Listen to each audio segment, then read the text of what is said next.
Salut à tous et bienvenue dans le Vertical Podcast.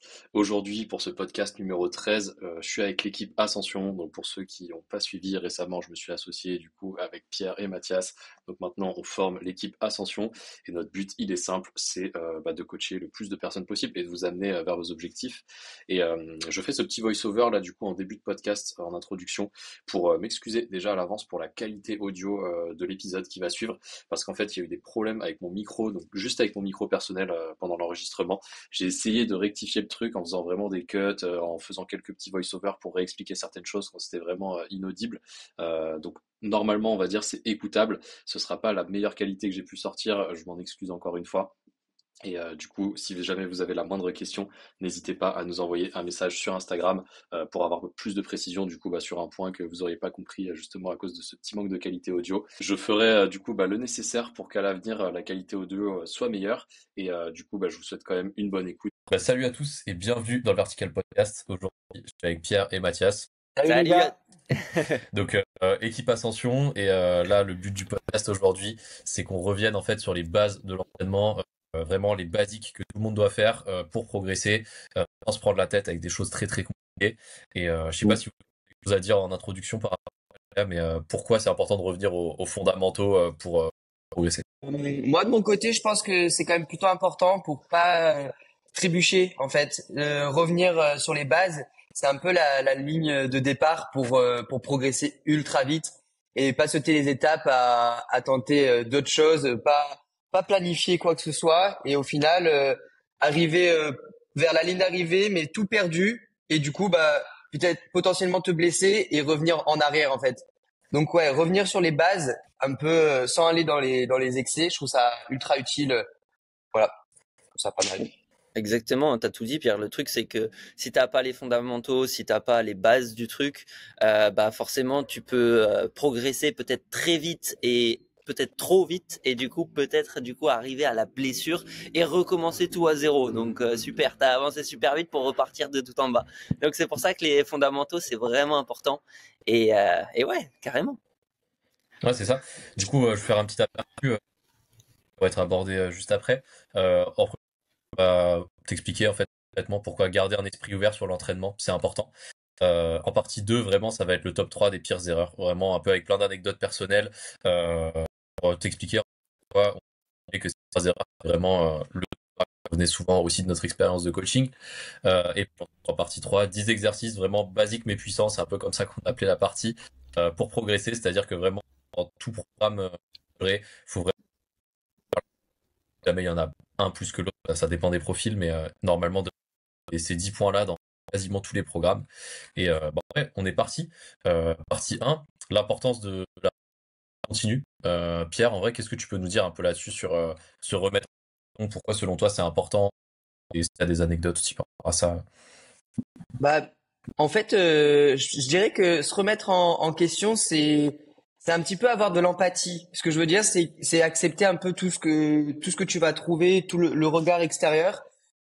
Si quelqu'un te donne un conseil, tu vas être curieux de ce qu'il va te dire sans te renfermer en disant non non, c'est faire une objection directe en fait. Non, je suis pas d'accord.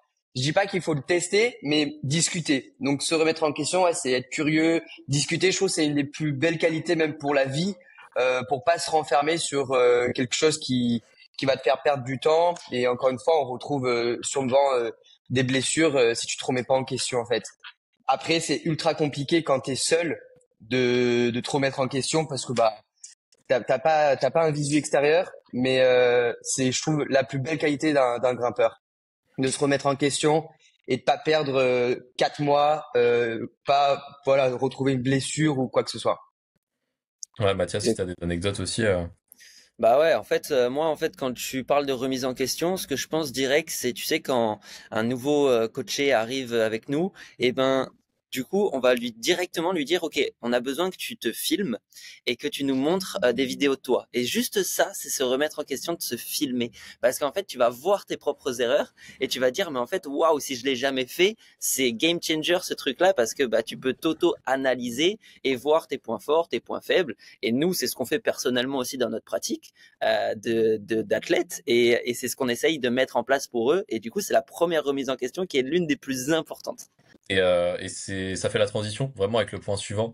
C'est vraiment pas l'intérêt de faire appel à un regard extérieur. Tu l'as dit, Mathias, c'est par rapport au retour vidéo, mais vraiment, là, c'est un sport qui est très visuel où en fait c'est assez facile de se filmer. Regarde, là, tu réajustes trop une prise, là, t'étais complètement crispé, t'as pas respiré. Là, peut-être que si tu mets ta pointe, ça va mieux marcher. Bon, je sais pas si Pierre, tu veux dire par rapport à ça. Moi, ouais, bah moi de mon expérience, j'ai eu des périodes où j'avais un entraîneur, et des périodes sans entraîneur, et au final, ce qui a été bénéfice avec avoir un entraîneur, c'est le fait de me connaître. En fait, grâce à cette personne, au regard extérieur, je me connais. Surtout les points négatifs, on va dire. S'entraîner seul, il y a plein de points positifs, hein. Tu te découvres, tu tentes, tu apprends à te motiver seul. Mais le point de vue extérieur, c'est tellement important pour mieux se connaître. Je me connais grâce à mon coach que j'ai eu durant 10 ans. Et du coup, là maintenant, je peux m'entraîner de nouveau seul. Mais je sens que j'ai encore besoin de cet avis extérieur, d'avoir de nouveau un coach. Je trouve ça tellement important en fait. Ça revient sur le fait de se remettre en question et pas de mettre des œillères sur un mauvais chemin. Parce que des fois on trouve le bon chemin, mais sur le long terme ça marche pas. Sur le court terme, comme il a dit Mathias, tu progresses très vite. Si tu mets pas en place tout ça, tu peux progresser très vite, mais à un moment donné, surtout dans notre sport où il y a tellement de choses, tu trébuches, tu te blesses ou tu pètes une durite parce que t'as pas progressé avec les exercices que tu as mis en place. Mais c'est super intéressant ce que tu dis, Pierre, parce que du coup, ça veut dire que, tu vois, que ce soit un athlète, quelqu'un qui démarre, quelqu'un qui est dans une Ouais, période un peu difficile, tout le monde peut être coaché et a le besoin de ce regard extérieur. Et que ce soit un athlète de haut niveau, tu vois, Pierre, ouais, que tu dis que tu as besoin encore après tant d'années de coaching. Au final, on a tous été oui, coachés depuis qu'on a 6 ans. On a démarré l'escalade, on était tout petit, tu vois ce que je veux dire? Et là, aujourd'hui, ok, on a fait des résultats sportifs dans notre vie, on a réussi à faire des résultats dans des compètes où on est super fiers, mais par contre, on se dit pas, bon, c'est bon, maintenant on a de l'expérience, vas-y, je peux hmm, faire tout seul, tu vois. Donc on sait qu'il y a un intérêt, peu importe notre niveau, mais oui. d'avoir ce coach au-dessus. Ben ouais, et puis il faut pas avoir peur parce que souvent on prend pas de coach par ego, de se dire je veux pas me faire encadrer, mais au final c'est quand même un cadeau hein, de pouvoir discuter avec quelqu'un, avoir un débat. Quand t'es seul, t'as pas de débat, ou du moins t'as un débat avec ton ego et que du coup forcément tu vas toujours gagner et quand tu gagnes toujours, ben ça marche pas, tu te remets pas en question, tu sors pas de ta zone de confort ou du moins tu le fais mais une semaine. Enfin, voilà, faut pas avoir honte de se dire j'ai besoin d'un coach, Exactement. malgré que tu sois coach, athlète de haut niveau ou débutant. C'est primordial. Moi, j'ai une anecdote qui est rigolote par rapport à ça, c'est que par rapport à Ninja Warrior, j'ai fait 4 ans l'émission et à chaque fois j'arrivais en finale, mais je tombais en finale. Et donc au début, je me remettais grave en question et tout. Je me disais mais qu'est-ce que je fais de mal dans mon entraînement, dans mon année d'entraînement, tu vois. Et pendant ces 4 années, les 3 premières années, je me suis auto-entraîné. Donc vraiment, c'était moi qui faisais mon propre entraînement. Je faisais tout ce qui était possible pour moi, voyager, faire des programmes et tout, juste pour moi, personnalisé et tout. Hein. Mais la 4e année, je me suis dit, ok, je vais changer d'approche, je vais prendre un coach et comme ça, on va être à la fois, je vais mettre ma programme avec la programme du coach et on va le faire ensemble, vu que moi, j'avais la chance d'avoir ces connaissances-là par rapport à des gens qui ont juste Mm. le comment dire, qui ont juste les capacités de prendre un coach et d'écouter le coach. Moi, je pouvais être en symbiose avec lui. Et du coup, c'était incroyable parce que du coup, on avait ce regard extérieur que je n'avais pas forcément tout seul. Et juste ce petit regard extérieur, et ça m'a permis d'avoir des déclics sur certaines choses. Et la 4e année, j'ai gagné Ninja Warrior. Tu vois ce que je veux dire? C'est peut-être une coïncidence, mais bon, moi, je pense pas, tu vois. Ouais, non, mais clairement. Et ça fait aussi la transition avec le dernier point un peu de cette première partie, c'est sortir de sa zone de confort pour progresser durablement. Et Ouais. tu vois, personnel où je me fais coacher là, en ce moment, je travaille beaucoup sur tout ce qui est endurance, rési, enfin en fait tous mes points faibles hein, pour faire vraiment très très simple. Et en fait que quelqu'un c'est ton point faible, tu vas faire tel exercice, tel exercice, tel exercice parce que ça a du sens et parce que ça va se transférer, etc. Tu vas beaucoup plus t'impliquer dans le processus que te dire un podcast où j'ai lu un livre où le coach il dit non, Ouais. je sais pas si vous voulez dire des trucs en plus par rapport à ça, mais moi je trouve ça hyper important. M- Euh, Moi, je suis totalement d'accord avec ce que tu as dit. Je peux rebondir sur le fait que on peut se dire, par exemple, avoir un coach ou quelqu'un qui te suit, ça te permet de sortir de ta zone de confort et en même temps, parce que il va te proposer des choses nouvelles, il va voir tous tes points faibles à travailler. Mais au final, c'est un confort de travailler des points faibles avec quelqu'un, être épaulé. Moi, si je fais des choses nouvelles seul, je vais paniquer, je vais avoir ultra peur parce que je vais me dire, est-ce que je vais progresser? Mais quand tu es épaulé avec quelqu'un qui te suit et qui te donne des choses nouvelles et comme tu dis, qui a son expérience, son expertise, qui a fait des études, qui est passionné, donc il mange des études tout le temps, enfin voilà quoi, qui évolue tous les jours. Bah au final, c'est un confort. Tu sors de ta zone de confort pour être de nouveau bien dans le confort en fait. Hein. C'est ça, je trouve que être coaché, c'est un tout. Tu reviens en fait dans des bases où t'es content en fait de souffrir parce que tu sais que ça va marcher. Bon, Franchement, franchement, là, on a fait le bon tour. Je me dis juste qu'il y en a plein qui peuvent se dire, ben non, moi, je sors de ma zone de confort, je suis nul en dalle et j'en fais. Mais je peux vous garantir que d'expérience, inconsciemment, tu vas juste faire 30% de ton entraînement sur tes défauts et 70% de tes qualités, alors qu'au final, faut peut-être un petit peu inverser. Et faire ses défauts, c'est pas forcément contraignant en fait. Hein, c'est juste ouvrir les yeux sur les points faibles. Et un point faible, moi souvent je dis, je suis pas forcément ultra bon en compression, gros plat, mais je kiffe ça. Mais je vais pas forcément en faire parce qu'inconsciemment, je veux que mon ego il soit bien après l'entraînement. Mais j'ai été bon, alors qu'au final, c'est pas la meilleure des idées. De temps en temps, oui, avant un projet, avant une compétition, avant une date que tu t'es fixé, il faut se faire du bien. Mais avant ça, il faut se faire un petit peu violence. Et l'inconscient, il va faire le job à l'envers, il va te retourner la tête et tu vas faire de la dalle, mais tu vas en faire 30 minutes sur 2 heures et demie. Le reste, tu vas faire que du gros dévers. Les copains, ils vont dire t'es fort. Mais au final, à la compétition, tu vas pleurer parce que tu n'auras pas été bon en dalle et pourtant tu dis j'ai travaillé la dalle. Bah non, ça marche pas comme ça. Ouais. Il y a un peu de discipline. D'où le fait d'être coaché pour avoir ce visu et que ça soit cadré. Et comme tu dis, il faut garder le plaisir et justement, le coach, il est là pour discuter. En fait, c'est un débat. C'est entre coach et coaché. Donc, le débat, il est là. Je suis pas très bon en dalle. En même temps, je suis pas très fan. On va trouver un truc. On va trouver un truc et tu vas progresser et ça va le faire. non, c'est exactement ça, c'est avoir cet équilibre entre les exercices qui restent ludiques, agréables et même dans le désagréable de base de ah ok j'ai pas envie de faire mon point faible mais de manière agréable où on va faire un exercice où la séance va bien se passer, à la fin tu vas être content et satisfait quoi. C'est ça. Et puis du coup, bah, ça fait la transition avec la partie 2. Non, là, je reprends le micro en voice-over parce que la qualité était vraiment terrible et c'est vraiment hyper important là ce que j'étais en train de dire. Donc on passe à la partie 2, le top 3 des pires erreurs. Et l'erreur numéro un, du coup, c'était vraiment de faire des exercices qui t'épuisent et qui sont peu efficaces pour ton profil. Et en fait, là, pour faire vraiment un résumé, j'étais en train de parler de mon cas personnel où quand j'ai commencé, quand j'ai commencé l'escalade, j'étais déjà très fort en traction, donc entre gros guillemets, hein, très fort où je faisais déjà des tractions à entre 30 et 40 kg de lest sur plusieurs reps, etc. Et j'arrivais pas forcément à me suspendre avec 20 kg sur 20 mm. Et donc du coup, un peu toute la prochaine partie, c'est pour dire un peu tout ce qui m'était passé par la tête à ce moment-là dans ce processus. La traction un bras, faire des blocages un bras, ce genre de trucs, Ouais. en grimpe. Tu vois, j'avais vraiment ça dans mon cerveau, une graine qui était plantée là, tu vois. Et j'avais complètement un peu délaissé enfin pas délaissé, mais je me rendais pas compte vraiment de l'importance d'avoir vraiment ce et sur ces premières années de grimpe, j'enchaînais un peu les petites blessures, les petites douleurs, tu vois, rien qui va t'empêcher de grimper, mais le jour qui t'empêche de forcer et qui t'empêche de progresser, tu vois. Et du coup, le jour où je me suis dit, bon bah ok, j'analyse vraiment tout ça, pourquoi je progresse pas, nanani, nanana, je creuse, ouais, je me dis, bah, en fait, j'ai les doigts qui sont super faibles comparés à ma force de tirage. Du coup, quand je traque sur les prises, mes doigts, et le fait de se prendre un excentrique sur les doigts quand tu traques les prises, en fait, ça met beaucoup des poulies, et en fait, j'avais un peu des inflammations à ce niveau-là. Et en fait, bah voilà, je travaille pas. En fait, mon niveau de force en traction. Limite, même aujourd'hui, ça s'est un peu inversé où j'ai tellement fait pas mal de force en retraction, blocage, tout ça, comparé. Mais au final, bah, mon profil est hyper bien et j'avais pas, super bien. Euh, et on va dire, juste parce que je repasse en voice-over vraiment pour faire un petit bilan de toute la partie là qui vient de se dire. Ça a duré à peu près 1 minute déjà. Je m'excuse encore pour la qualité, mais en gros ce que je disais là vraiment pour résumer, c'est que quand j'ai commencé, j'étais très fort en traction et très faible en doigts. Du coup à chaque fois que je tractais sur les prises, mes doigts se prenaient des petits excentriques en fait.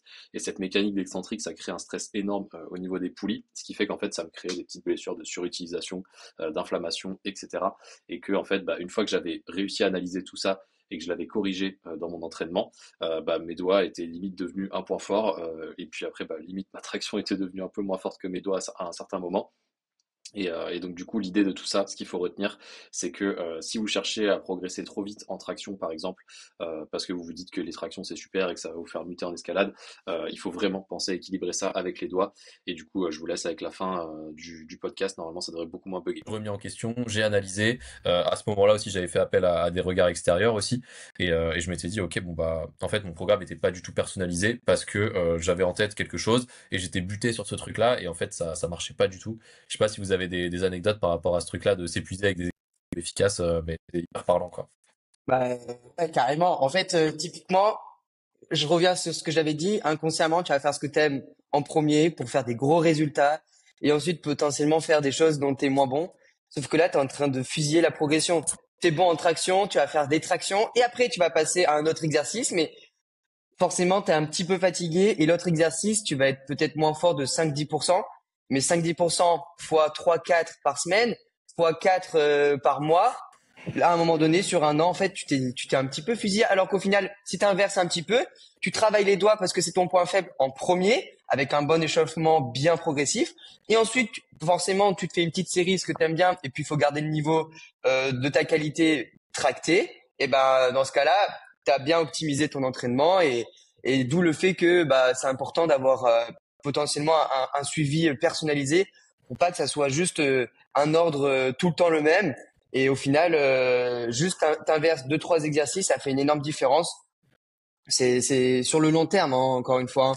On peut toujours progresser sur une semaine, un mois, mais sur le long terme, c'est tellement important ce genre de petits détails.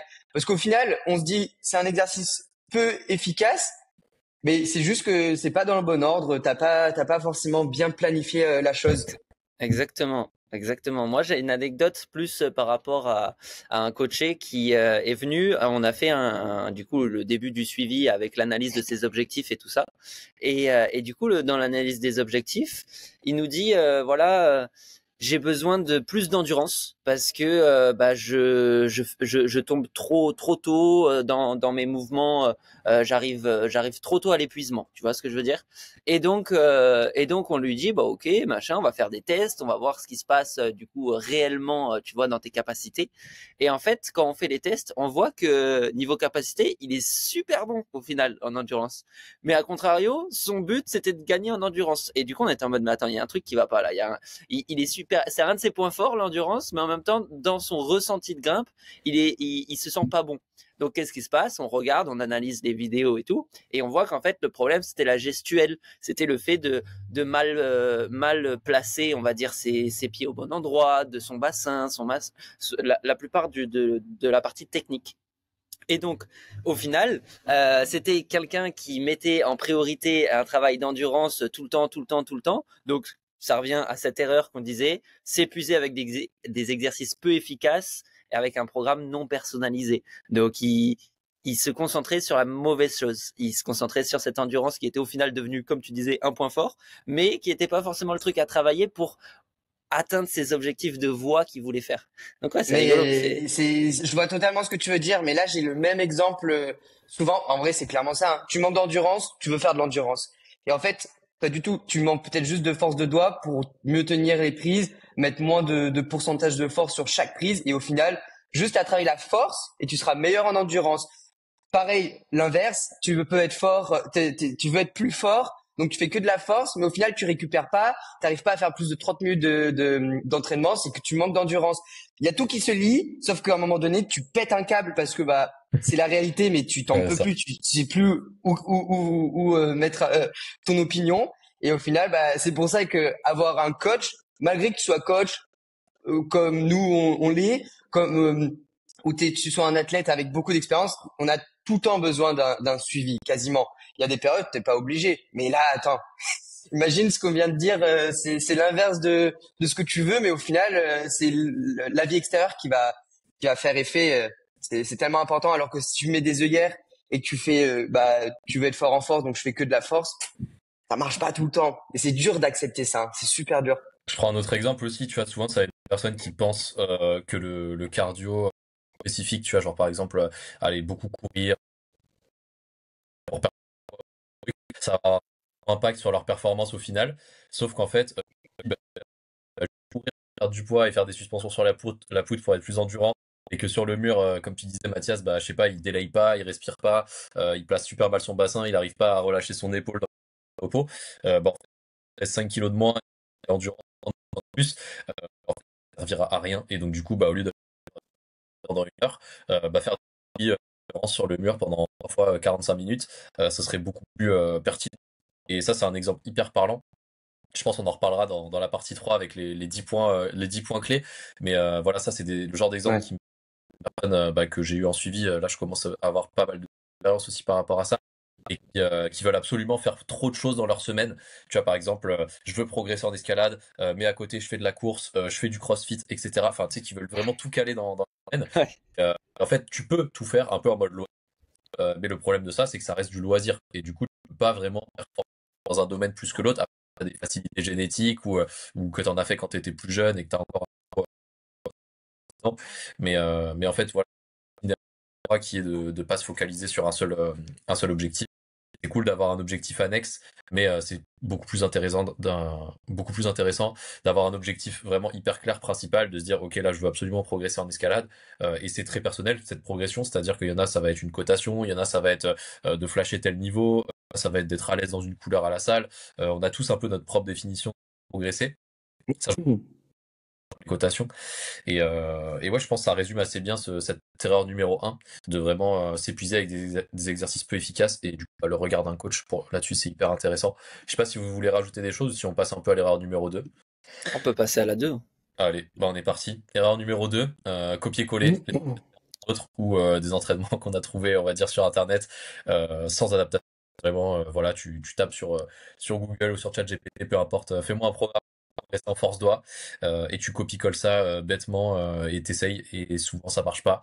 Euh, Moi, j'ai des gens à Arcos, vu qu'ils savent que je coach. Souvent, ils me font, mais vraiment, ça m'est arrivé 5, 6 fois. Et ça me fait un peu sourire parce qu'il y a une petite part de vérité.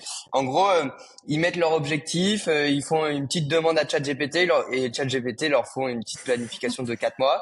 Ils me font lire la planification et je dis, bah, franchement, elle est bien, elle est très bien, mais elle est pas personnalisée. Genre, là, tu peux pas lui faire des petits retours, ou du moins, ça sera pas clair. Et on est quand même sur de l'escalade où c'est tellement varié que si c'est pas personnalisé, au final, tu peux perdre énormément de temps. Sur du 100 mètres, il y a tellement d'études, il y a tellement d'études que ChatGPT, il va pas forcément se tromper. On a fait le tour de beaucoup de points. Donc, tu peux peut-être mettre des œillères pour être fort au 100 mètres. On sait comment être fort au 100 mètres. L'escalade, ça commence à être nouveau. Il y a des études de plus en plus, mais il va se focaliser sur des bases très robotiques, alors qu'au final, bah, le coach qui aura ses études, son expertise, il va faire un meilleur enfin pas combo, mais ouais, bilan. il va mieux cuisiner ça en fait. ChatGPT, il va te faire des crêpes, nous on va te faire un gâteau vraiment bon. Ouais. On va mettre ça dans notre dans notre phrase d'accroche. Voilà, ascension. Enfin, on fait pas des crêpes. Non mais ouais, c'est un peu ça. Et je sais pas si t'as des anecdotes aussi là, ou même des personnes que t'avais vues qui viennent un peu copier-coller, etc. Enfin, moi j'en ai deux trois des anecdotes aussi là-dessus, mais qui sont hyper parlantes.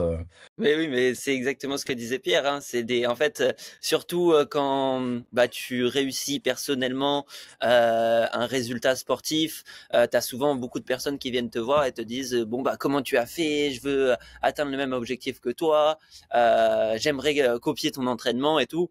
Et bah non, c'est pas possible. Même si je te donne mon truc, tu vas pas y arriver parce qu'on part pas de la même base. Il faudrait que je te fasse faire des tests physiques, savoir quel est ton point fort, quel est ton point faible à ce moment-là, savoir quel cycle mettre, que ce soit, tu vois, du volume, de la force, de la résine, peu importe. C'est des choses où moi, je l'ai adapté sur le moment T, mais que du coup, je peux pas mettre sur ton moment T maintenant, quoi.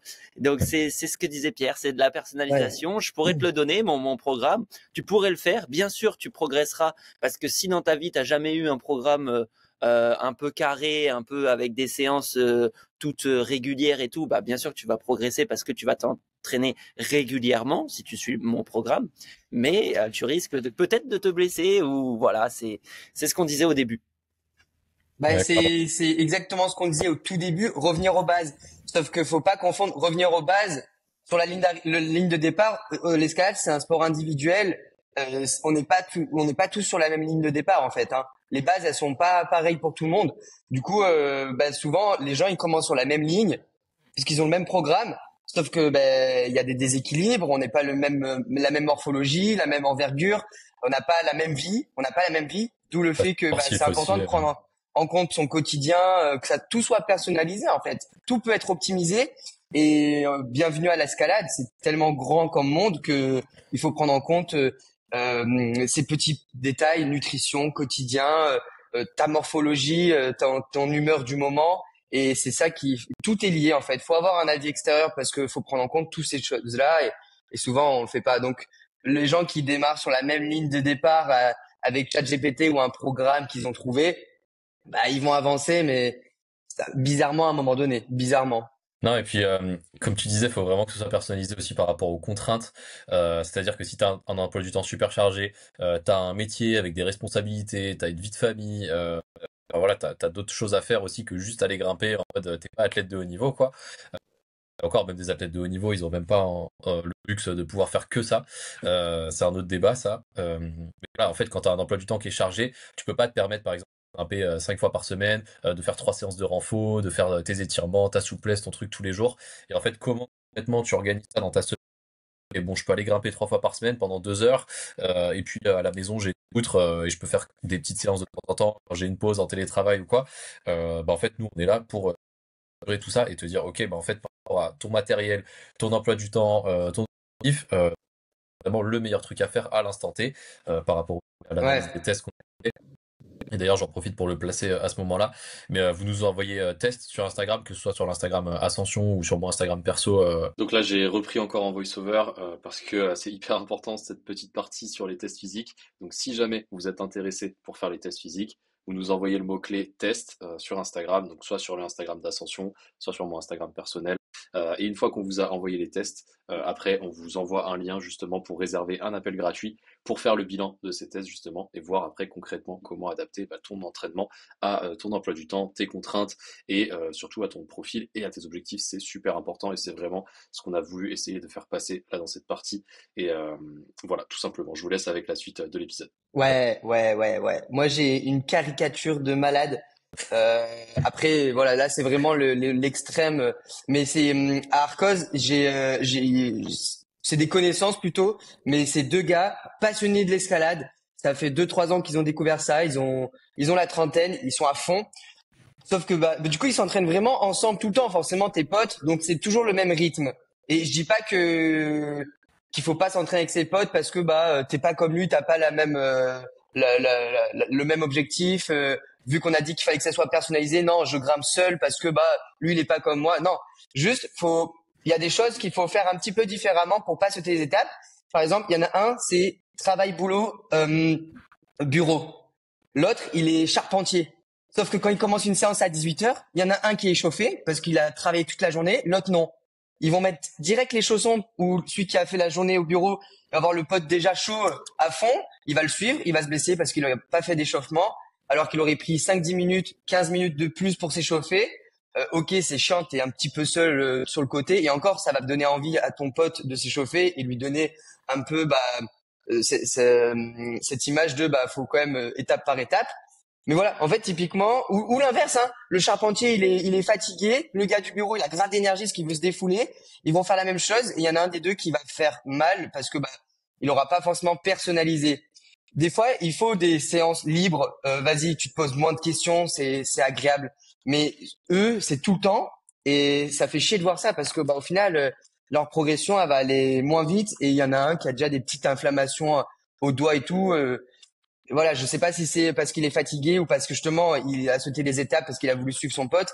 Mais voilà, quoi, des fois, l'importance de personnaliser un tout petit peu. Je dis pas que c'est pendant 2 heures tu vas pas grimper avec tes potes. C'est juste 10, 15 minutes pour toi, pour juste limiter la casse et pas frôler la blessure et perdre 4 mois en fait. Tu perds 15 minutes pour gagner 4 mois. Ouais. Du coup, bah, erreur numéro 3, c'est vraiment changer constamment, laisser le temps au progrès de s'installer. Et là, tu vois, pareil, dans le sommaire, j'ai mis entre parenthèses 3-4 mois. En fait, honnêtement, si tu te laisses pas le temps de progresser, par exemple, tu fais un protocole sur pas en prise, sur des micros, et tu fais ça pendant 3 semaines et t'espères avoir muté au bout de 3 semaines. Bah souvent ça marche pas comme ça. Il faut faire plusieurs cycles, il faut laisser le temps de surcompenser, faut intégrer ça la grimpe à côté parce que si tu fais que des micros sur la pas du tout de micro en grimpant, ça va beaucoup moins bien se transférer à cause du côté un peu coordination aussi. Mais voilà, il y a plein de raisons qui pourraient en fait ce point-là, mais vraiment quelque chose, enfin dans le sport ou j'ai envie de dire dans la vie en général, c'est pas en un mois que vous allez avoir ça. Et vraiment, on fonctionne souvent par cycle de 3 ou 4 mois. Pourquoi? Parce qu'en fait, c'est vraiment la durée qu'il faut pour faire 3 vrais cycles. Un cycle de volume, un cycle de force, un cycle de rési. Voilà, ça c'est un exemple classique. Ça peut être autre chose en fonction de votre cas, hein. Ça peut être un cycle de volume, un cycle de rési directement si vous n'avez pas besoin de force par rapport au niveau dans lequel vous êtes. Ça peut être directement un cycle de puissance parce que vous avez déjà des super bonnes qualités sur tout le reste et il vous manque juste un petit peu d'explosivité. Euh, mais voilà, ce format vraiment volume, force, rési, il peut s'appliquer, on va dire, à 90% des grimpeurs, je pense. Et il faut vraiment se laisser le temps de progresser et de se dire, ok, je prends mon point A maintenant, je fais mes tests physiques, je fais mes tests, etc. Voilà, technique aussi, ça peut être intéressant, tu vois, d'avoir une référence où tu te dis, ok, là j'essaye de faire mon bloc le plus dur ou ma voie la plus dure à l'instant T. Et se dire, ok, voilà, ma cartographie, elle est là. Avec ce niveau physique, mon niveau de voix, c'est 7B, mon niveau de bloc, c'est 7A. Ok, je m'entraîne pendant 3-4 mois, je reviens dans 3-4 mois, je refais exactement les mêmes tests. Est-ce que j'arrive à faire une cotation de plus? Est-ce que je suis plus endurant sur la poutre? Est-ce que j'ai moins mal au doigt? Est-ce que j'ai progressé sur un point faible particulier? Et vraiment, ce truc de 3-4 mois, c'est hyper fort aussi parce que, en fait, on a l'impression que c'est long sur le papier, mais en fait, 3-4 mois, c'est super court. Et en fait, tu vois, par exemple, bah, si tu commences au mois de septembre, en fait, au mois de janvier, t'as fini ta transformation, tu vois. Donc vraiment, il y a ce truc-là où ça passe super vite et on s'en rend pas compte. Et vraiment, tu vois, des fois, moi, je mets des petites stories sur Instagram, tu sais, les stories résultats, etc. Et je dis, bah voilà, la progression de telle personne en 12 semaines, en 16 semaines, etc. Et des fois, je me dis, tu vois, mais attends, mais du coup, où est-ce qu'ils sont les personnes qui ont eu peur un peu de s'engager? Qu'est-ce qu'ils ont fait pendant ces 16 semaines, tu vois? Et après, bah, souvent, la réponse, c'est que t'as stagné pendant ces 16 semaines, t'as pas fait grand-chose. Et alors que t'avais juste cette petite peur de te lancer. Et en fait, si t'étais, bah, t'aurais progressé comme lance. Donc, hyper parlant selon moi. Exact. Plus. Je sais pas si vous voulez. Ouais, ouais, carrément. Bah, en fait, ça me fait rire parce que tu vois, c'est une erreur qui me touche personnellement, celle-ci, parce que c'est celle que j'ai fait le plus dans ma vie, parce que bah, au final, quand t'es un peu passionné par ce sport, par l'escalade, et surtout pour les gens qui débutent et qui sont là en mode waouh, je veux y aller souvent, je fais plein de séances, à chaque fois que je revois un copain, bah, je vais faire une séance avec un copain comme ça, après j'en fais une d'une autre manière, et au final, tu fais jamais, comme tu dis, un truc assez cadré où tu vas faire un mois de volume, après un mois de force ou n'importe quel cycle. Au final, bah, tu vas stagner parce que bah, moi, personnellement, à chaque fois que je me suis retrouvé dans ce cas-là où je me disais, bon, bah, vas-y, là, je vais m'amuser, je vais faire ma séance, pas trop cadrée, où je vais vraiment m'amuser dans la salle, je vais faire plein de blocs. Après, je vais être là, je vais changer de salle parce que, bah, surtout quand tu habites, imaginons, à Paris, où tu as, je sais plus, 35 salles d'escalade au moins dans Paris, bah, tu as envie de juste tout faire. T'es juste, tu sais, à Disneyland, quoi. C'est Ouais. Disneyland, donc t'es là, tu fais que toutes les salles, tu changes, tu te fais du volume tout le temps, ou après tu vas faire du bloc max, après tu changes dans tous les sens, et au final tu passes à la fin de la semaine, t'as plus de doigts, limite tu t'es blessé, et si par chance tu t'es pas blessé et que tu continues à ce rythme-là, et ben t'arrives au bout de 1 mois, 2 mois d'entraînement comme ça à te dire bon bah Surentraînement. c'est quoi mon évolution? Bah pas grand chose. J'ai juste stagné. Je me suis amusé, hein, bien sûr, hein, mais j'ai stagné. Donc au final, bah sur le long terme, eh ben tu vas être un peu frustré et tu vas te dire mais en fait c'est quoi que je fais mal? Je vais grimper tout le temps, je fais plein de Ouais. choses, je m'amuse, mais je progresse pas. Et comment ça se fait? Tu vois ce que je veux dire? Et là c'est ce que tu disais, bah c'est de prendre le temps de faire une vraie progression dans des cycles où ça va être plus structuré. Bah franchement moi je trouve que il faut ce petit côté-là de Disneyland, mais comme tu as dit, une semaine, tu fais le tour des salles, tu kiffes et après tu recadres. Faut être un petit peu fou, surtout que l'escalade ça nous enfin c'est le sport qui dit oui à ce genre de folie où voilà quoi, t'as un maximum de mouvements à faire, le but c'est tellement varié que va te faire kiffer sur des milliards de blocs. Et après tu retournes sur les bases. Et en fait, la plupart du temps, les gens qui changent constamment d'exercice, ils ont pas démarré la course sur la ligne de départ sur les bases en fait, parce que la base c'est avoir un objectif. Déjà, entre bloc et diff, tu divises déjà deux choses. Après, si c'est de la diff, ton objectif, bah, qu'est-ce que c'est? C'est peut-être faire un 8A. Donc déjà, ça réduit un petit peu. Tu vas pas forcément, si tu veux faire du 8A, tu vas pas forcément faire ceci ou cela comme exercice. Ensuite, ton 8A, s'il est précis parce que tu as un 8A en tête, c'est un 8A qui demande des semi-arqués, arqués. Bon bah, on va travailler un petit peu les tendus, mais ça va pas être excessif. Faut juste que ça s'équilibre. Du 70-30, 30% où c'est Disneyland, on touche un petit peu à tout parce que on aime ça, mais 70 un petit peu cadré. Et en fait, les objectifs, plus ils vont réduire, plus il va être précis et plus ta méthode, elle sera précise et cadrée. D'où le fait d'avoir un coach parce que bah pour commencer sur la bonne ligne de départ, il faut faire des tests, il faut discuter, il faut tout mettre en place, avoir même un bon train de vie niveau sommeil, niveau nutrition. Et voilà, je dis pas qu'il faut que ça soit contraignant. Encore une fois, à Disneyland, tu peux manger un burger frites, mais pendant une semaine. Après, il faut reprendre un bon train de vie si tu veux vraiment progresser, doubler ton niveau. Les gens, ils s'en rendent pas compte de leur capacité à progresser ultra vite. Ils vont se dire non, c'est impossible, ça va me prendre 2 ans pour repasser de bleu à noir, alors qu'au final, si tu as les bonnes clés en main, tu passes de bleu à rouge en 2-3 mois et de bleu à noir en 6 mois. Et en fait, tu vas arriver au bout de 6 mois, tu n'auras pas perdu 6 mois parce que tu vas arriver à noir. Et du coup, ça va t'ouvrir un méga champ de vision parce que l'escalade, c'est le sport qui te permet ça. Il est infini. Et là, ça va être une dinguerie. Toutes les choses que ça va t'apporter, c'est 6 mois d'entraînement pas perdu en fait. Hein. Tu vas apprendre des choses, tu vas te connaître. Et ce qui est cool, c'est que tu partages. Si tu prends un suivi, tu partages ton expérience avec une communauté, des coachs, et c'est un lien. Voilà, c'est un cadeau en fait. Moi, chaque fois que je coach quelqu'un, même si la personne au bout de 4 mois, bah, elle arrête, elle a fait son objectif, elle part en vacances, elle change un peu d'optique, bah, c'était un plaisir d'avoir suivi le côté humain. C'est juste incroyable. Je sais pas si je m'égare, mais voilà.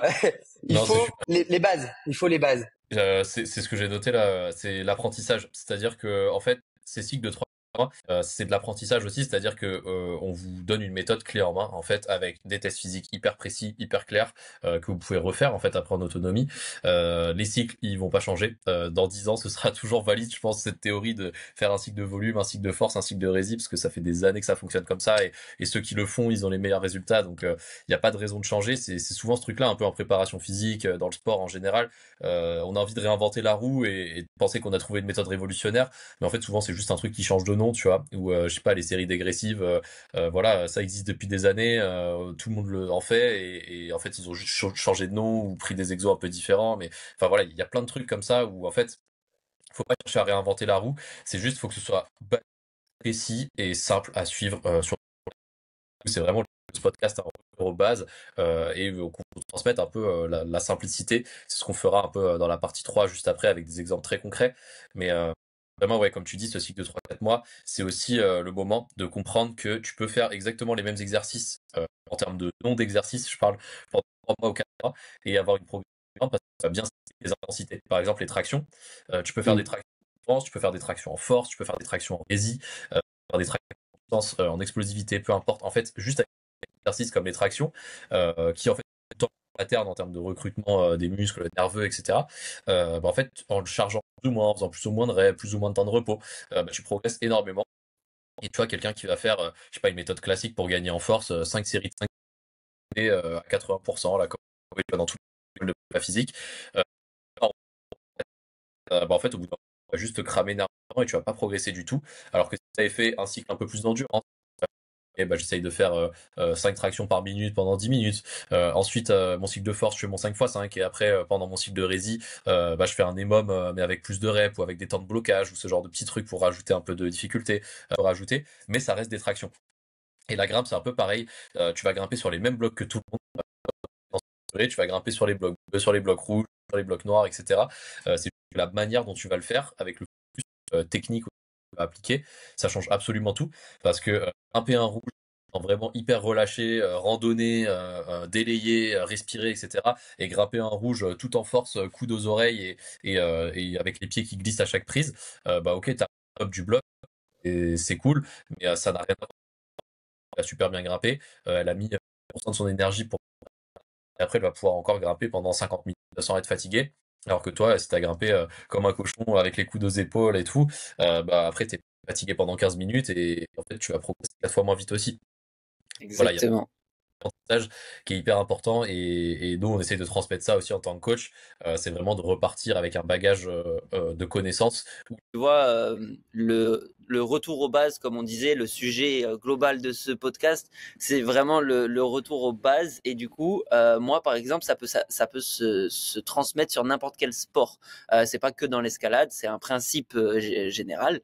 Et par exemple, moi, en ninja, par rapport à l'émission Ninja Warrior et tout, et c'est un sport où on va pas avoir des salles en France un peu de partout. Et du coup, bah, qu'est-ce que je fais pour m'entraîner? Je reviens aux bases, je m'entraîne, comme on disait, avec un plan structuré à la maison, où je vais essayer de reproduire à peu près les efforts que je vais retrouver dans des parcours. Et quand je vais dans des salles, là, je vais améliorer ma technique. Et du coup, quand j'arrive dans une salle et que je suis bon physiquement et prêt à produire tout ce que j'ai fait comme entraînement dans cette salle, eh ben, je vais performer un truc de fou par rapport à des gens qui sont toute l'année dans la salle et qui ont la chance d'habiter à côté d'une salle comme ça de Ninja Warrior d'entraînement, où ils vont être là en mode je comprends pas, t'arrives, tu t'entraînes 3 fois dans l'année dans une salle de ninja et tu nous dépasses. Bah ouais, mais parce que moi je reviens aux bases et je fais pas que Ouais. bourriner sur des mouvements toujours dans la salle à faire, comme on disait tout à l'heure, du Disneyland toute l'année, quoi. Donc c'est un principe qui revient tout le temps. Ouais, et puis je pense que l'escalade c'est quand même un bon exemple de quand on parle. J'aime bien l'image de Disneyland parce Ouais. que c'est tellement varié, il y a tellement de nouveautés. Je pense que Léo, tu vas dire, enfin on peut rebondir sur la suite, à moins que tu veux dire quelque chose, mais par rapport à toutes les nouveautés, à chaque fois il y a des nouveaux produits, des. En fait, pour moi, c'est comme un peu la nutrition. On parle souvent de ça. J'aime pas trop dire ça, mais du 70-30, 80-20. Voilà, il faut un petit brin de folie parce que c'est important pour vivre un petit peu et il faut du cadrage. Pour moi, il faut trouver le juste milieu. Et il y a tellement de nouveautés que tu as envie de tester ça, mais vas-y, touche à tout ça. Mais après, il faut recadrer sans que ça soit contraignant. Les gens ils se disent, en fait, le 80% ou les 70, c'est chiant. Non, c'est cool, mais cadré. Tu vas grimper, c'est marrant, mais ça sera un petit peu cadré. Ça sera une petite ligne directive. Et, et en fait, c'est ça qui est bien avec d'avoir un coach et d'avoir un visu un peu extérieur, c'est que quand tu vas faire ton 20% ou 30% où c'est un peu freestyle, la plupart du temps, c'est comme la nutrition, tu vas péter un câble, enfin tu vas manger un McDo, tu vas culpabiliser. Alors qu'en fait, ton coach avec le visu extérieur va te dire, mais mec, ce que tu as fait, c'est trop bien. C'est trop bien, ça fait du bien mentalement. J'ai fait la même chose que toi. Maintenant, on recadre le début de la semaine, tranquille. On va se faire plaisir. J'ai une nouvelle recette. Bah nous, c'est pareil. On a des recettes en main et on va bien cuisiner, tu vois. On va te cuisiner. En fait, la plupart du temps, les gens, ils ont peur de ces 20% ou du moins ils vont en dire, putain, j'ai fait une semaine de Disneyland et tout. J'ai mis une semaine à la poubelle et tout. Et en fait, non, on est là pour te rassurer. Donc, c'est aussi une charge mentale en moins d'avoir un suivi. Ouais. Voilà, quoi, c'est important. Et puis souvent le plaisir il se trouve aussi dans la progression parce que comme tu dis des fois c'est important d'avoir du plaisir au cours du processus mais voilà tu vas faire des trucs où c'est un peu la discipline au quotidien un peu tout le temps la même chose et tout faut trouver un certain degré de plaisir là-dedans et vraiment en mode ok je déteste faire tout ça bah en fait tu vas pas tenir sur le long terme et ça marche pas euh, Ouais, mais garder ce côté plaisir par rapport à la progression parce que des fois quand tu arrives vraiment à ton objectif que tu te dis ok voilà mon objectif c'était d'être rando dans telle couleur à la salle ou de faire tel ou tel projet etc bah quand tu l'as fait en fait t'es tellement content que tu oublies en fait tous les efforts que t'as fait avant et t'es vraiment fier de toi tu vois tu te dis ok là j'ai réussi à faire le truc bon c'est quoi la prochaine étape et souvent en fait ça te motive tellement d'avoir des objectifs intermédiaires ou des trucs qui reviennent que des fois voilà tu clips la chaîne de ton projet ou tu topes ton bloc projet tu penses déjà au prochain projet, tu vois. T'es là en mode ouais, c'est dynamique en fait. Et c'est ça qui est hyper important. Non, mais moi je trouvais ça hyper intéressant ce que tu viens de dire, Léo, par rapport à mettre le focus sur l'importance du chemin, de la route et pas juste de l'objectif final. parce que Ouais, la ouais. plupart des gens, c'est ce qu'ils font, tu vois. Imaginons un truc qui parle à tout le monde, je sais pas, tu passes ton bac, bah tu mets l'importance sur cet événement-là, où tu vas vraiment être hyper focus sur cet objectif, mais une fois que tu l'as passé, voilà, après il se passe quoi? Ouais, ok, ouais, super, je l'ai eu, yes. Ça dure une semaine Oui, l'excitation, et après faut que tu te concentres sur autre chose, tu vois. c'est ça. Donc il faut vraiment te concentrer sur du long terme, ce qui est très difficile pour tout le monde, pour plein de choses dans la vie, du long terme, et prendre du plaisir dans tout ce chemin. Voilà. Ben moi j'ai une histoire pour ça justement. Il y a beaucoup de gens qui veulent pas prendre un suivi parce qu'ils aiment pas le renfort. Ils aiment pas le renfort. Et nous notre tâche à faire aussi, c'est de donner l'amour de ce renfort. Pourquoi on aime ça, tu vois? Pourquoi il y en a qui aiment ça et pourquoi t'as peur? Parce que souvent les gens ils aiment pas parce qu'ils ont, c'est pas parce qu'ils ont essayé, c'est qu'ils ont une mauvaise image. Et en fait, c'est ouf parce que t'as ton objectif final, sauf que ce qui est bien dans le renfort, je pense qu'on va en parler un peu après, mais il y a des chiffres et ces chiffres ils augmentent et c'est tellement satisfaisant les pourcentages, les ratios qui augmentent, mais c'est une progression dans ta progression. T'atteins ton objectif final, mais au final quand tu regardes derrière toi, t'as kiffé parce que t'as vu la progression, parce que c'est quantifié et tout. Donc ouais, je trouve que c'est bien de retourner dans les bases élastique, poutre, mais qu'en même temps, il faut s'éparpiller un petit peu et tester. Et d'où notre expérience où moi j'ai reçu un message, ah Pierre, qu'est-ce que t'en penses d'un pistolet masseur? Je fais oui et non, tu vois, oui et non. Pourquoi t'es intéressé par rapport à la récupération ou par rapport au bienfait? Enfin, tu vois, pourquoi tu veux ça? Et moi, en gros, j'ai partagé mon expérience en disant, je kiffe. Après l'effort, je kiffe l'utiliser. J'aime bien, mais voilà, c'est pas forcément primordial. Et au final, bah, on a quand même, j'ai compris qu'il n'avait pas forcément le budget pour ça. Bon, on n'est pas parti sur un pistolet masseur parce que j'ai partagé mon expertise en disant bah voilà c'était bien, mais pareil pour les compléments alimentaires, faut pas s'éparpiller même s'il y a des choses ultra utiles. Donc avoir un coach aussi, c'est un maximum de questions, un maximum de partage. Moi j'ai des coachés qui ont testé des pré-workouts, donc c'est ce que tu prends avant l'entraînement pour avoir de l'énergie, et ils m'ont dit celui-là il est pas mal, le pourquoi du comment, et voilà, avoir un débat avec ton athlète que tu suis. Je trouve ça mais juste enfin waouh en fait, hein, c'est un lien humain vraiment que j'aime. Ouais. Mais t'as déjà fait la transition avec le point suivant, hein. C'est un peu ce qu'on disait, enfin ce qu'on voulait dire, c'est le syndrome de l'objet brillant. Tu vois un objet brillant, tu réalises directement dessus en disant waouh, ça va résoudre tous mes problèmes, tel protocole, incroyable, telle méthode, ça a l'air fou. Et en fait, ça marche hein, littéralement en escalade. Si tu le structures bien, tout peut marcher. Et surtout, encore plus quand t'es débutant. Et vraiment, ce syndrome de l'objet brillant où tu te focalises sur d'autres, ce que tu peux voir sur les réseaux sociaux. Ah, ok, il y a tel nouveau gadget pour la force doigt, ou il y a telle nouvelle poutre, ou telle nouvelle. Enfin, ça change rien. Tu vois, une poutre, c'est une poutre. Une latte à l'arrache, ça fait quasiment 90% du job. Des chaussons hyper techniques, machin, enfin, dans des niveaux où tu as besoin d'une précision chirurgicale, juste si tu à ta taille et bien confort et qui te permettent de grimper pendant 2-3 heures sans avoir mal. Pareil que tu disais des compléments alimentaires, combien de personnes ont, je sais pas, un budget complément alimentaire par mois, alors que si tu cut un petit peu ce budget-là et achètes 2-3 livres, tu vas avoir beaucoup plus de connaissances, tu vas pouvoir beaucoup mieux certains trucs, même avoir plein de trucs comme ça, où on se focalise des fois sur en se disant Ouais. c'est l'objet brillant, et en fait bah, la réalité c'est pas ça, c'est que c'est vraiment tout le processus qui transforme. Moi, j'ai une anecdote qui est assez rigolote par rapport à ça, à ce objet brillant et tout, par rapport aux chaussons, parce que bah, en étant coach en salle et en ligne, en salle, en fait, quand je suis en salle, souvent j'ai des chaussons de location à mes pieds, des chaussons trop grands, des chaussons, tu vois, pour pouvoir coacher les gens et ne pas avoir mal aux pieds, ou je vais pas mettre mes chaussons techniques qui me démontent les pieds en 5 minutes, tu vois ce que je veux dire? Et du Ouais. coup, quand je pense ces chaussons et que je m'entraîne du coup avec les gens, avec mes coachés et tout sur le mur, ils me disent mais en fait ça sert à quoi que nous on ait ces chaussons hyper techniques? Toi tu es en train de nous passer le bloc facilement là, à pas zipper, à gainer sur le mur et à être et à pas sentir la difficulté. Et nous, on a des chaussons techniques, on est censé mieux tenir que toi et on tient pas. Mais c'est quoi le truc? Je lui dis mais c'est pas parce que t'as des chaussons brillants là, des chaussons incroyables que tu vas passer le bloc. Tu crois quoi? Tu Ouais. crois que c'est la solution miracle ou quoi? Et du Comme coup, les c'est chaussures rigolo. Bah, de running qu'il faut courir. Ouais, tu vois, mais c'est ça parce qu'en fait, du coup, les gens, ça leur fait un déclic. Ils se disent, mais ah ouais, en fait, je me suis juste fait avoir mentalement, tu vois, par le fait de, ok, je vais être plus fort parce que j'ai cet objet-là, tu vois. Je vais être plus fort parce que Hmm. je prends ce complément-là. Et du coup, je leur dis, mais non, mais moi, tu crois que je tiens comment, moi, avec ces chaussons nuls là de location? Ben, je tiens parce que j'ai amélioré mon gainage, parce que je suis meilleur techniquement ouais, j'ai un et meilleur essaye placement. d'être exactement, exactement. Et au final maintenant, j'aime bien m'entraîner avec ces chaussons de location parce que bah limite ça m'entraîne encore plus, tu vois. Pour Ça m'entraîne naviguer mon un peu. gainage et tout.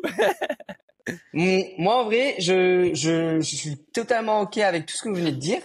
Mais en même temps, c'est pour ça que je vais rebondir sur le fait que c'est bien d'être suivi. C'est que des fois, quand tu connais la personne, au bout d'un suivi de 2, 3, 4 mois, tu vois que l'effet placebo, il marche super bien. Et souvent, j'ai eu des questions de est-ce que c'est bien de prendre ceci, cela. Bah, en fait, je suis le premier à dire, nous, on est là pour pas que tu t'éparpilles, mais on n'est pas là pour interdire. Et si tu peux te le permettre, va tester. Encore une fois, on vient de dire que être curieux, c'est la meilleure des qualités, donc va tester. Mais on est là pour pas que tu t'éparpilles, pour pas que tu fasses un budget de 1000 balles de chaussons différents, alors qu'au final, tu avais trouvé les chaussons que tu aimais bien. Mais voilà, quoi. Moi, je sais qu'il y en a, ils vont progresser parce qu'ils vont prendre le petit complément alimentaire, le multivitamine le matin à jeun, alors qu'au final, ils vont absorber juste la moitié des vitamines parce qu'ils n'auront pas pris un peu de gras concernant les vitamines liposolubles, tu vois. Mais ils vont progresser parce que niveau placebo, ça a marché, ça a coûté 20 euros par mois. Et ben en fait, on adhère. Mais c'est pour ça que avoir un avis extérieur, avoir un coach qui te connaît, il sera là pour te personnaliser et voilà, te connaître. Et moi, je sais qu'il y en a plein qui marchent comme ça. Ils aiment tester, ils vont kiffer. Et bah du coup, tu vas leur dire oui si leur porte-monnaie ou autre chose le permet. Donc faut s'ouvrir à tout. Et nous, on est là pour ça. Ouais, moi je rebondis sur un truc que tu as dit là par rapport à la nutrition qui est hyper parlant. Souvent l'objection aussi de ah ouais mais vous intégrez un suivi nutritionnel dans vos suivis, j'ai pas envie de me prendre la tête avec la diète etc. Et en fait tu vois voilà j'ai souvent un contre-argument qui est de dire bah imagine super bien pendant 12 semaines et t'arrives dans ton trip à la falaise parce que ton objectif c'était de faire un trip en falaise pendant 2 semaines et d'aller sortir une voie, je sais pas, genre à Céuse, un 8A à Céuse. Et en fait, quand t'arrives à la falaise, t'as aucune stratégie de nutrition et comme t'es en déplacement et que t'as pas tes habitudes, etc., je sais pas, tu vas mal dormir, tu vas être fatigué, du coup, comme t'es fatigué, peut-être t'as pas pris assez de quoi t'hydrater, du coup tu vas être déshydraté le jour J à la falaise, en plus avec la marche d'approche et du coup Ouais.